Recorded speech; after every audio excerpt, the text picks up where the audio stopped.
महात्मा बुद्ध कहते हैं कि ज्ञान के बिना मोक्ष की प्राप्ति असंभव है। हजारों ज्ञान की बातें सुन लो, मगर चित्त ही शांत ना हो तो वो सारे उपदेश बेकार है। ज्ञान से मोक्ष की प्राप्ति की कहानी महात्मा बुद्ध ने अपने शिष्यों को सुनाई। दोस्तों, कहानी सुनने से पहले आपसे विनती है कि मेरे चैनल को सब्सक्राइब करना ना भूलें। एक दिन की बात है, महात्मा बुद्ध अपने शिष्यों के साथ कुटिया में बैठे थे और ज्ञान चर्चा का विषय आरंभ था। शिष्यों के आग्रह पर उन्होंने एक कहानी आरंभ की। समीर नाम का एक जल्लाद मगध राजमहल के पीछे बने कस्बे में रहता था। वह मगध साम्राज्य का प्रमुख जल्लाद था। उसका सारा जीवन दोषियों को फांसी देने में बीत गया। अब वह लगभग 60 वर्ष की आयु का हो गया था। समीर अब राजकीय सेवा से मुक्त हो चुका था और अपना अंतिम जीवन वह अपने घर में व्यतीत करता था।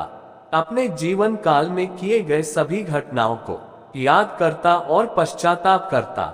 मेरे हाथों इतने जीवों की हत्या हुई, यही सोच विचार करते हुए वह नहा धोकर तैयार हुआ।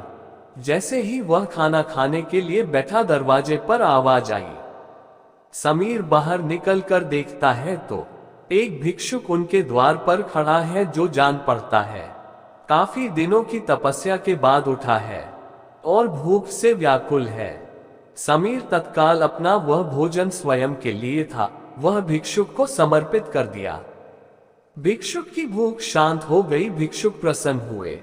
भोजन के पश्चात भिक्षुक और समीर दोनों बैठे हुए थे। तभी समीर ने अपने जीवन में किए गए कार्यों को भिक्षुक के सामने प्रकट किया। समीर ने बताया, वह राजकीय सेवा के दौरान अनेकों कैदियों अथवा अपराधियों को मृत्युदंड दिया, जिसके कारण मुझे अपने पर अपराध बोध होता है और ग्लानि के भाव में सदैव ग्रस्त रहता हूँ। भिक्षुक बड़े ही शांत चित्त भाव से समीर की बातों को सुन रहे थे और रह रहकर मुस्कुरा रहे थे। समीर ने अपने जीवन के प्रत्येक घटनाओं को भिक्षुक के सामने रख दिया। समीर की सभी बातें समाप्त होने के बाद भिक्षुक ने उसे दोनों हाथों से उठाया और हृदय लगा लिया। कहा, वत्स, तुमने ये सब क्या स्वयं से किया या फिर किसी के आदेश के कारण? समीर बोल पड़ा, ये सब सिद्ध होने के बाद राजा के आदेश पर यही मैंने मृत्युदंड दिया। वत्स, फिर तुम दोषी कैसे हुए? तुमने तो अपने स्वामी के आदेशों का पालन किया है। ऐसा कहते हुए भिक्षुक ने समीर को धम्म के उपदेशों को सुनाया। उपदेश पूर्ण कर भिक्षुक वापस लौट गए। समीर जैसे ही भिक्षुक को विदा कर वापस आता है, उसकी मृत्यु हो जाती है, जिसके उपरांत उसे मोक्ष की प्राप्ति होती है। कहानी अंत कर महात्मा बुद्ध शांत हुए। महात्मा बुद्ध के शिष्य इस पूरी घटना को ध्यान पूर्वक सुन रहे थे। उन्होंने महात्मा बुद्ध से पूछा, जिसने जीवन भर अनेकों हत्या की थी, वह मोक्ष कैसे प्राप्त कर सकता है?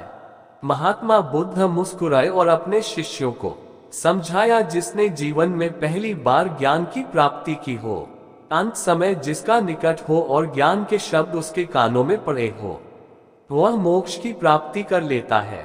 महात्मा बुद्ध ने बताया, हजारों हजार शब्दों के उपदेश व्यर्थ हैं जब तक व्यक्ति का मन शांत ना हो।